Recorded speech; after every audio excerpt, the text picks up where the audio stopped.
Guys, welcome to my video. It's Aram. Today I'm going to be speaking you through some of the worst things that come with owning your own business.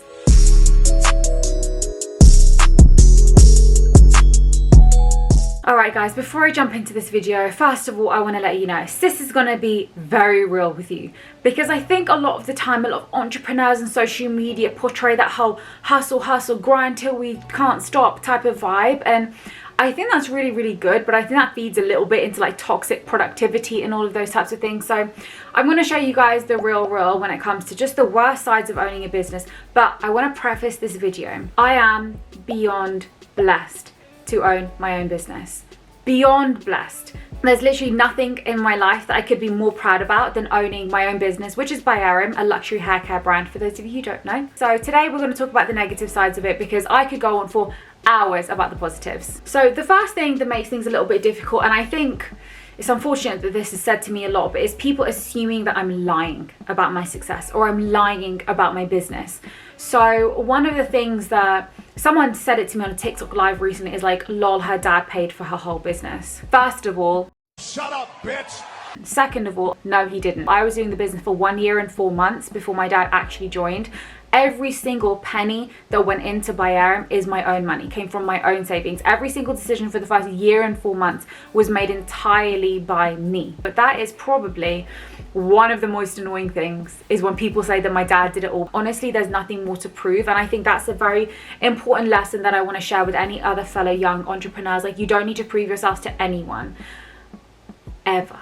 Moving on to the next one, the second best and worst thing about working in my company, low-key, is working with my family. So I have to say, if someone asked me, this is the best thing, don't get me wrong, like I said, there's two sides to all of this, but it's very annoying, because I feel like a lot of my conversations with my dad are revolving around By Aram, and it kind of like puts an interesting spin on our father-daughter relationship.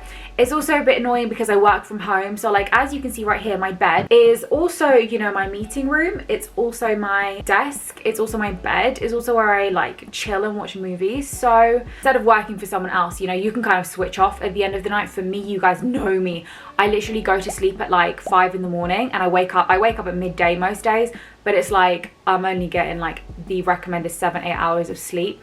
But even in my dreams, oh my god, fellow entrepreneurs, can you relate to me? Like, I come up with business ideas in my sleep for By Aram. When you own your own business, it's 24/7 go. So another annoying thing is when people in your company leave. That's something I've experienced, and it's always for the best, and you're always going to leave it on a good note. What is it?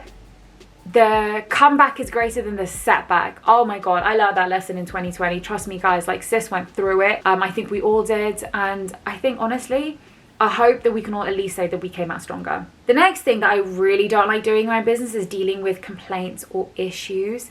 It's very upsetting. I see every single thing, and it's kind of like, you know, when it's something that's not in your control, like someone's parcel hasn't arrived, you know, you've fulfilled it on your side, you've got the tracking, for whatever reason, because of COVID, you know, it's stuck in the air at a Germany airport or something, and it's just like, what can you do? And you do everything you can, but you know, when people aren't cooperative, that's just when things, it just makes your job not fun. And I see my customer service girls like experiencing that personal sadness when people are mean. And I just want to give a message out there, like, if you ever do contact someone's customer service, please understand there's humans at the other end of it. You know, you gotta have thick skin. You definitely gotta have thick skin when you're starting your own business, and you need to be able to take criticism. Okay, so let's talk about this. When brands copy you, and I spoke about this the other day, I will most definitely be making you know, let me not go there. Stay tuned. So yeah, copycats is just one of the most frustrating parts of owning a business, and literally it's like it comes in surges, and I'm just kind of like, wow, like I'm really like a 25-year-old young entrepreneur, Sikh woman who's just taken this recipe, and I'm trying to do my best. Like, I didn't copy anyone, and to see so many copycat brands popping up on the market, especially recently, is so upsetting. So much love goes into every product. You know, when you're buying a bottle of my oil, you're not buying just the oil, you're buying into the By Aram family, you're getting the wallpapers, you're getting the inspirational quotes, you're getting that community along with you on your hair journey. This isn't a one-stop shop, you buy the product and you leave. That's not what I'm about. So basically, I'm working with an anti-piracy consultancy firm, and now they're very aggressive, and the way that they've kind of communicated to me is I've been too soft on all these people who are copying me. And can you imagine if you started up an eyelash brand, let me just say, called I love eyelashes, and then someone else popped up with the exact same lashes as yours, slightly different packaging. I love my lashes instead of I love eyelashes. Oh, what a good example. How would you feel? Like, you'd be so angry, let alone if it was something that was very personal to you, as my oil is. You know, this is a recipe handed down from my grandma. So I'm just going to leave a little warning out there to any of you brands who are copying me in any way. You'll be receiving a letter very shortly. Let me have a look on my list and see if I've got any more. Oh, another thing. Oh my God, I've literally, my foot's gone like pins and needles. Something that's kind of like difficult is making all the decisions. So I might be an expert in some things, like an expert in marketing, maybe an expert in the product development side of things as an entrepreneur. Am I an expert in legal? Am I an expert in customer service? Or an expert in graphic design? No. But sometimes as the CEO of your own brand, you have to make every decision, and that is so scary. Literally so scary, because it's like no one else is above you to check your decisions, you know? Like, if I say we're going to paint the bottle red, that means the bottle's going to get painted red, and that's a lot of pressure. And I think some people kind of aspire to have that level of like authority. Some people aspire to be more like told what to do. It depends on your personality.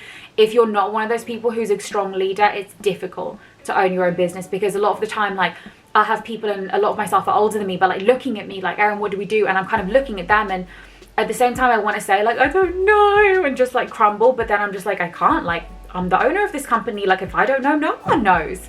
And as much as I can take into consideration people's recommendations and stuff like that, like I said, like, it's literally my name at the end of the day, and it's my decision. So that can be a little bit pressureful, especially on a bad day when you're making a lot of decisions.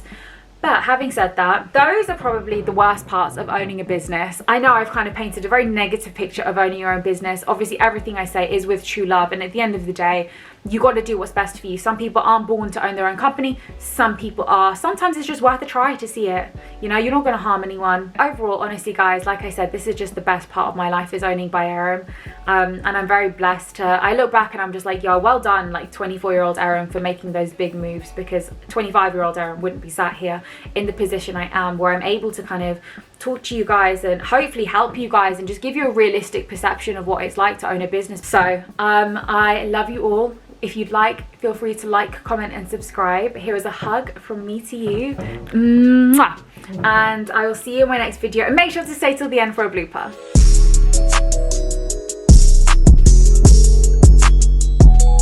But at the end of the day, like, truth prevails.